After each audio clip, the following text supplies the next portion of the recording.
तो चलिए असल में आपका वो वाला chapter chemical reaction and chemical equation वो एक तरीके से ख़त्म हो चुका है, बट कुछ ऐसी चीज़ें आती है जो कभी कभी बोर्ड में पूछ ली जाती है अनएक्सपेक्टेडली। ठीक है, तो वो चीज़ें हम डिस्कस करेंगे, जैसे कि और कुछ चीज़ें जैसे गैल्वेनाइजेशन मैंने आपको सिंपल ये बता दिया था कि असल में सिर्फ जिंक की लेयर चढ़ जाती है। ठीक है, प्रोसेस मैंने थोड़ा एक्सप्लेन नहीं करा, वो प्रोसेस वैसे इंपॉर्टेंट है भी नहीं, पर आपके सिलेबस में मेंशन है तो इसलिए इम्पॉर्टेंट तो सब कुछ है। तो चलिए स्टार्ट करते हैं। सबसे पहले है आपका special reaction for colour changing. ठीक है, तो कलर चेंजिंग जब हम कैरेक्टरिस्टिक पढ़ रहे थे कि आपका रिएक्शन आपको पता कैसे चलेगा कि असल में रिएक्शन हुआ है, तो हमने एक पढ़ी थी कलर चेंजिंग, जिसमें रिएक्टेंट की साइड कुछ और कलर होता है, प्रोडक्ट की साइड आपका कलर चेंज हो जाता है। जैसे कि सबसे पहली इक्वेशन है आपकी सिट्रिक एसिड। सिट्रिक एसिड का फॉर्मूला इतना इम्पॉर्टेंट नहीं है। ठीक है, तो सिट्रिक एसिड जब आपका रिएक्ट करता है KMnO4 के साथ, इसको हम क्या बोलते हैं, इसको बोलते हैं पोटेशियम पर मैंगनेट। ठीक है, पोटेशियम पर मैंगनेट।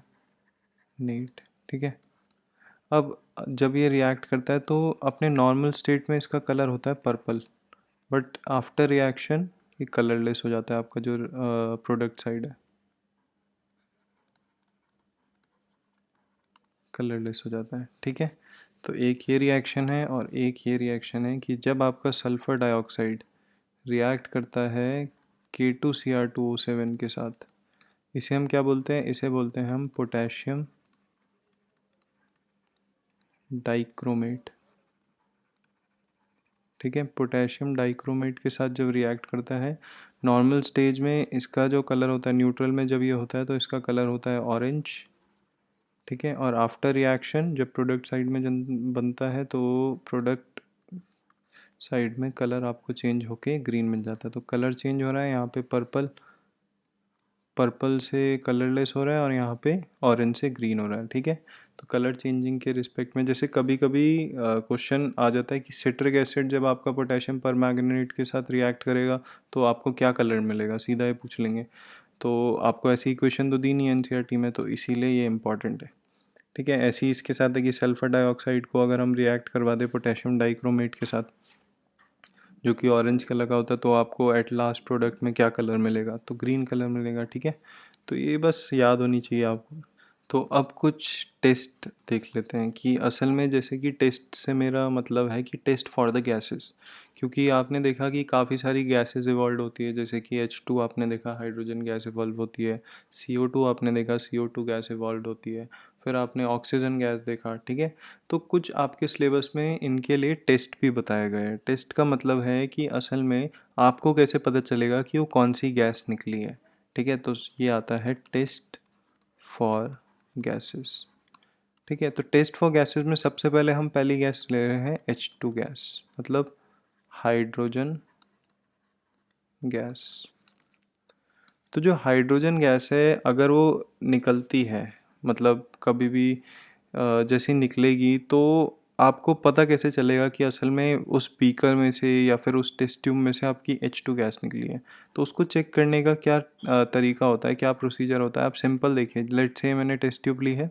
ठीक है, टेस्ट ट्यूब में आपने जो भी रिएक्शन करा है, रिएक्शन करने के बाद एक गैस निकली, और वो गैस कौन सी है, वो गैस है H2। ये आपको थियोरेटिकली पता है, अभी प्रैक्टिकली नहीं पता कि असल में वो H2 है या नहीं। तो प्रैक्टिकली पता करने के लिए आप क्या करेंगे, बर्निंग कोई भी चीज़ ले आइए, मैच स्टिक ले आइए जो जल रही हो। ठीक है, जो भी मैच स्टिक आप लाना चाहे वो लिए हैं जो जल रही हो। ठीक है, अब जब मैच स्टिक आपकी जल रही है और जैसे ही आप यहाँ पे लाएंगे और यहाँ से H2 गैस निकल रही है, तो ये मैच स्टिक पॉपअप साउंड करेगी, पॉपअप साउंड प्रोड्यूस करेगी। ठीक है, ये पॉपअप साउंड वेरिफिकेशन होता है कि असल में आपकी यहाँ से H2 गैस निकली है। ठीक है, तो ये भी इम्पॉर्टेंट है कि कभी कभी अगर आपसे पूछ लिया कि H2 गैस निकली और identify, how will you identify that it is an H2 gas, तो आप कोई भी बर्निंग मैच स्टिक लाइए, बर्निंग स्टिक लाइए, कोई भी ऐसी चीज़ लाइए जो बर्न हो रही हो। ठीक है, तो वो चीज़ जब आपने लाई और जहाँ से H2 निकल रही है उसके एकदम माउथ के ऊपर रख दिया, तो आपको पता चलेगा कि असल में उससे पॉपअप साउंड निकलेगी, जो कि एक वेरिफिकेशन है कि आपकी वो जो गैस है वो H2 गैस है। ठीक है। तो दूसरी गैस की बात करते हैं, तो दूसरी गैस है आपकी O2, यह है आपकी ऑक्सीजन गैस। ठीक है। तो ऑक्सीजन गैस का कैसे पता लगाया कि लेट से आपने ये टेस्ट ट्यूब में एक्सपेरिमेंट करा, कुछ भी एक्सपेरिमेंट करा, उससे गैस निकली, तो लेट से वो गैस आपकी O2 है। ये आपको थ्योरेटिकली पता है, प्रैक्टिकली नहीं पता है। तो आप क्या करिए, कोई भी चीज़ लाइए, आप मैच स्टिक ले आइए। ठीक है, मैच स्टिक का आगे का वो जो होता है कार्बन सा बना हुआ, वो जब आप लाएंगे तो आप देखेंगे मैच स्टिक अपने आप ग्लो कर जाएगी।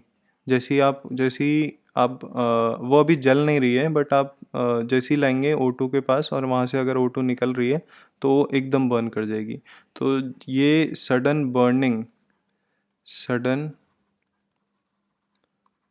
बर्निंग ऑफ मैच स्टिक और एनी स्टिक, ठीक है, this sudden burning of match stick और एनी स्टिक क्या होता है, आपकी वेरिफिकेशन है कि असल में वो जो गैस है वो गैस आपकी O2 गैस है।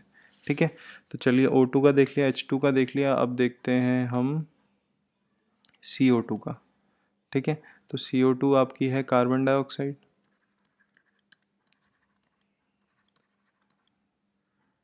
ठीक है, कार्बन डाइऑक्साइड। अब जब कार्बन डाइऑक्साइड की बात आई तो हम क्या करेंगे, सबसे पहले लेट से आपने जहाँ पे एक्सपेरिमेंट करा है, आपने ये करा है एक्सपेरिमेंट।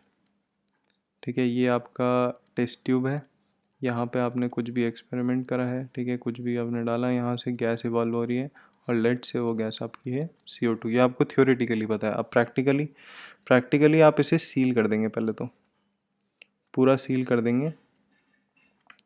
ठीक है, ये पूरा आपने सील कर दिया। अब जब ये सील कर दिया तो यहाँ से सिंपल एक पतला सा पाइप निकालेंगे जो कि गैस को कहाँ भेजेगा, गैस को एक पर्टिकुलर कंटेनर में आपको डालना है। ठीक है, उस पर्टिकुलर कंटेनर में क्या होगा, उस पर्टिकुलर कंटेनर में आप रखेंगे लाइम वाटर।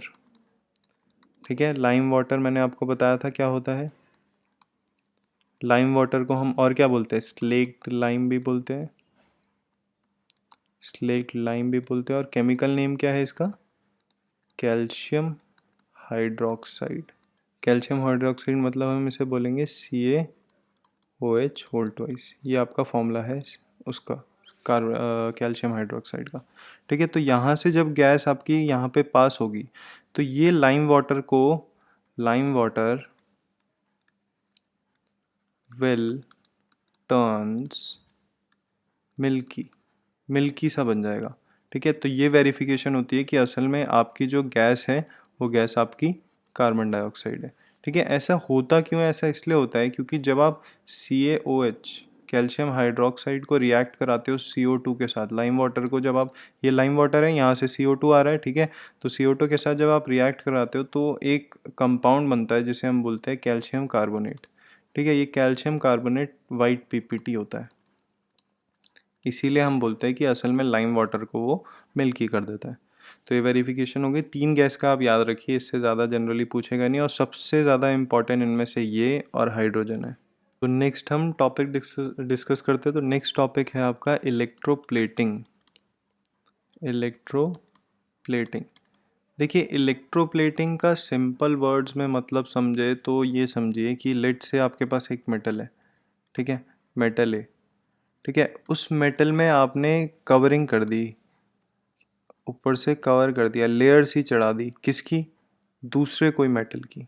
ठीक है, लेट से वो दूसरा मेटल क्या है, वो दूसरा मेटल है मेटल बी। मेटल बी की आपने लेयर चढ़ा दी।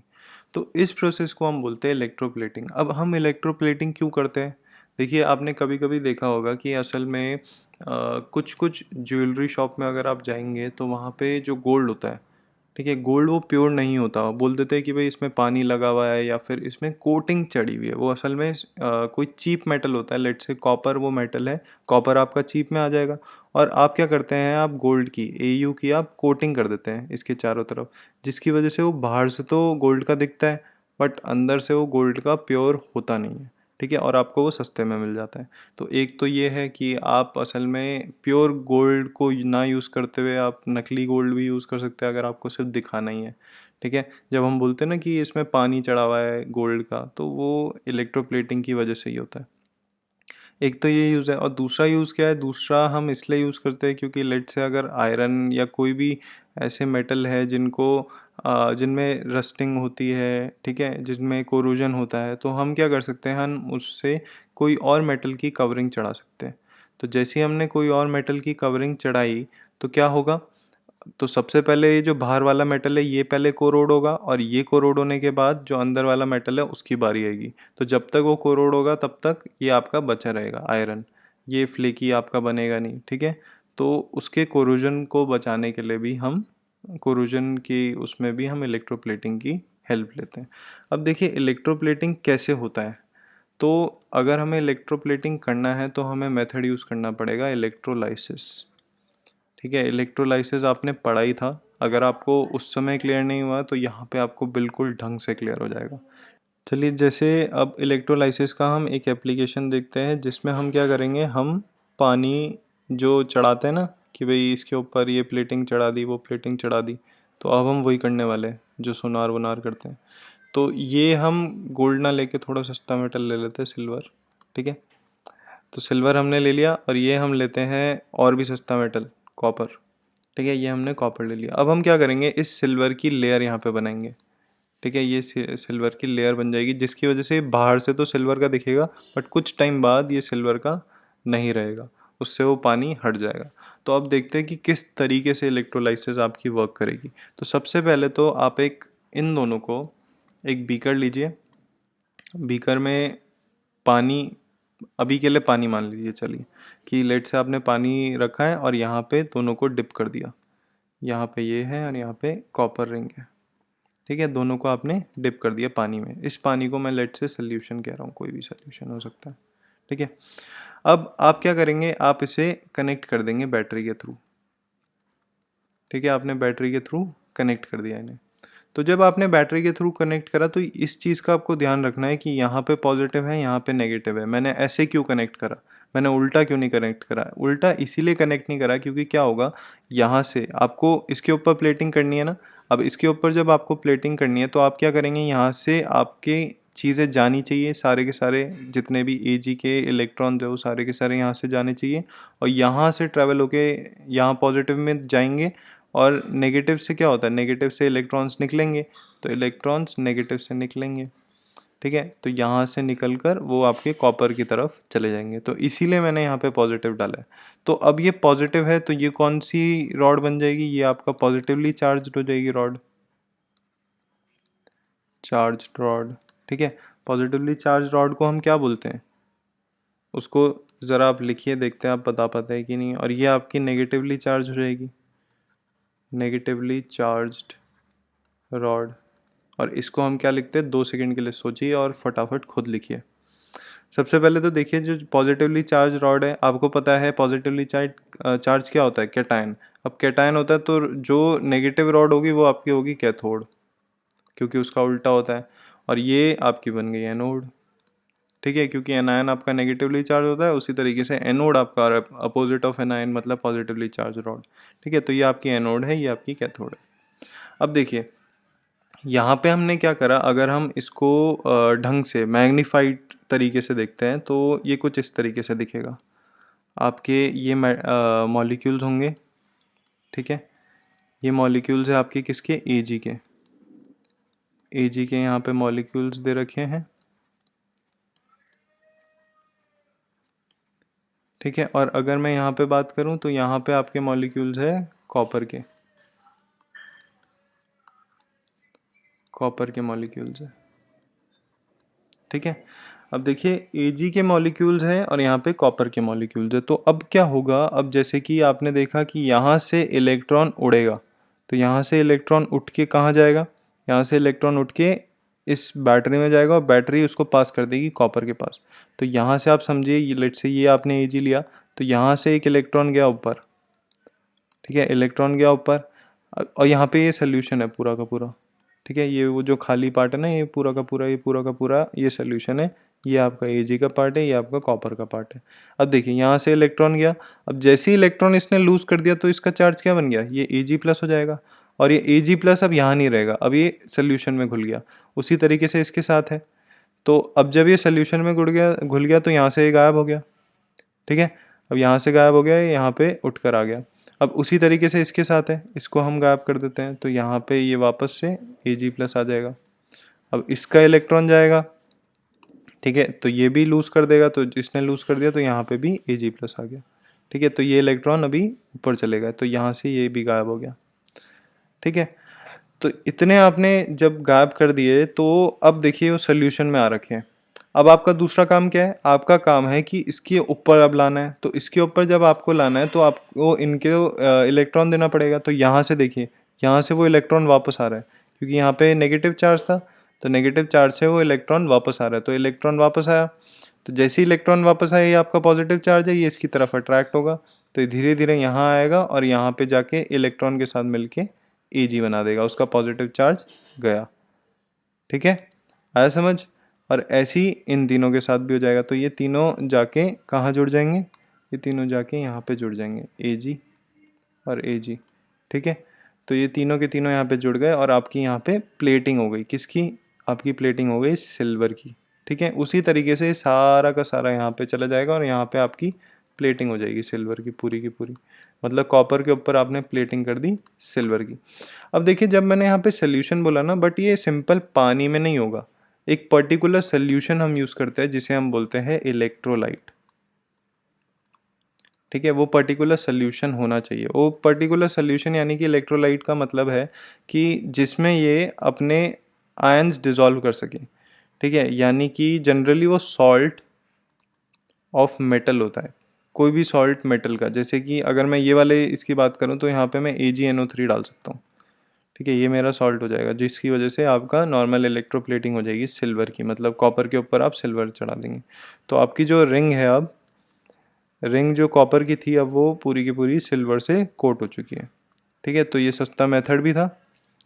ठीक है, तो हल्का सा बस आपने कोटिंग कर दी और आपको लग रहा है कि ये सिल्वर की रिंग है, बट असल में तो चीप मेटल की है, तो इसका प्राइस भी डाउन हो जाता है। प्राइस हम डाउन करने के लिए भी जनरली यूज़ करते हैं, और इस हमने कोट भी कर दिया, तो कोट कर दिया तो इतनी जल्दी आपका कॉपर बचा रहेगा, जिंक मतलब उतना जल्दी कोरोड नहीं होगा।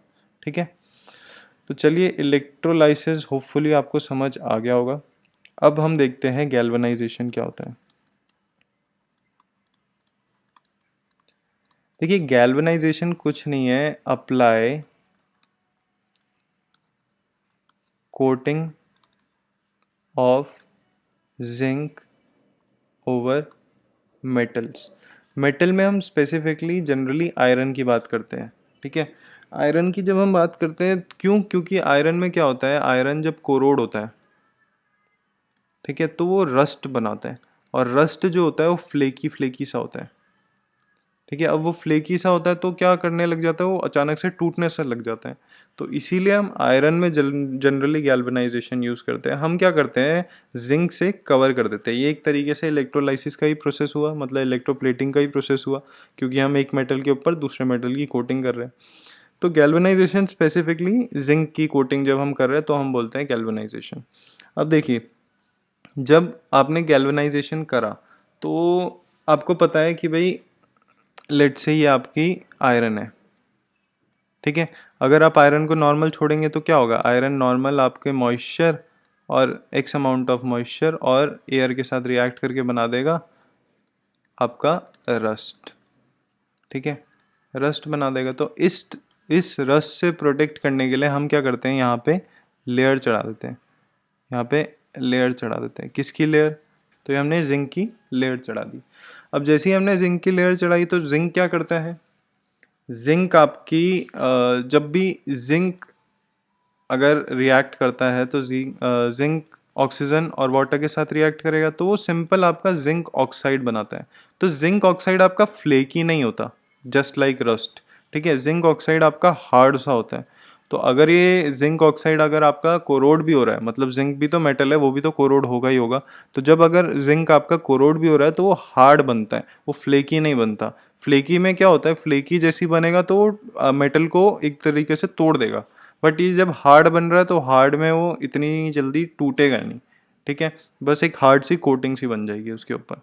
अब देखिए, गैल्वेनाइजेशन के दो तरीके, एक तो होता है आप प्रॉपर पूरी तरीके से कोटिंग कर दें, और एक होता है कि आप इसको यहाँ पे स्ट्रिप्स बना दें। इसके ऊपर जिंक की स्ट्रिप्स चढ़ा दे बस, ये पतली पतली सी स्ट्रिप्स आपने चढ़ा दी, ये जिंक की स्ट्रिप्स हैं, ठीक है। तो इस मेथड को हम बोलते हैं सैक्रिफिशियल प्रोटेक्शन। ये आपके सिलेबस में नहीं है, बट हाँ आपको पता होना चाहिए कि भाई असल में ऐसा भी होता है, गैल्वेनाइजेशन ऐसा क्यों यूज़ करते हैं, ये सब आपको पता होना चाहिए। अगर आपको नोट नहीं भी करना तो भी चलेगा, ठीक है। तो देखिए सैक्रिफिशियल प्रोटेक्शन में क्या होता है, अब देखिए आप तो सोच रहे होंगे कि भाई यहाँ पे आयरन है, आयरन में तो जिंक मतलब जिंक की तो सिर्फ ऊपर ऊपर से कोटिंग है, तो आयरन तो रस्ट कर देगा, बट नहीं, यही तो मैजिक है। जिंक क्या करता है असल में, आपको पता है कि जिंक हाइयर रिएक्टिव है, हाइयर रिएक्टिव देन आयरन के कंपैरिजन में, ठीक है। तो अब जब आयरन आपका नॉर्मल पड़ा हुआ है, ठीक है, इसमें जब एक्ट कर रहे होंगे ऑक्सीजन और H2 जब इसमें एक्ट अटैक कर रहे होंगे, तो जिंक जिंक बोलेगा भाई तू हट यहाँ से, क्योंकि मैं हाइयर रिएक्टिव वाला हूँ, तू कैसे कर सकता है, तो ये हट जाएगा, तो इसकी जगह जिंक आ जाएगा, ठीक है। और जिंक और ऑक्सीजन और ये मॉइस्चर के साथ रिएक्ट करके जिंक ऑक्साइड बन जाएगा, और जिंक ऑक्साइड आपको पता है इतना फ्लेकी होता नहीं है, हार्ड सा बना रहता है, जो कि प्रोटेक्ट करके रखेगा आयरन को। तो अगर आप ऐसे स्ट्रिप्स भी चलाते हैं तो ये आयरन आपका सेपरेट है, ठीक है, तो आयरन आपका सेफ रहेगा और जिंक रिएक्ट करता रहेगा, कब तक, जब तक ये सारी की सारी स्ट्रिप्स चली नहीं जाती, तो आपका आयरन सेफ रहेगा। तो कभी कभी क्या होता है कि भाई लेट से आपका ये आयरन है, इसमें आपने पूरी तरीके से यहाँ पे जिंक चढ़ाया था, ठीक है, पूरे तरीके से जब आपने जिंक चढ़ाया तो यहाँ पे हमने देखा कि कुछ टाइम बाद स्क्रैचेस पड़ने लग गए, ठीक है। तो क्या स्क्रैचेस पड़ने के बाद अब यहाँ पे स्क्रैचेस पड़ने लग गए तो आयरन की सरफेस विजिबल है, तो क्या यहाँ पे फिर आपका रस्ट होगा, आयरन रस्ट होगा, तो नहीं। तो जैसे ही आपके स्क्रैचेस पड़ गए तो वो एक तरीके से सैक्रिफिशियल प्रोटेक्शन करेगा। तो चलिए आज की वीडियो के लिए बस इतना ही।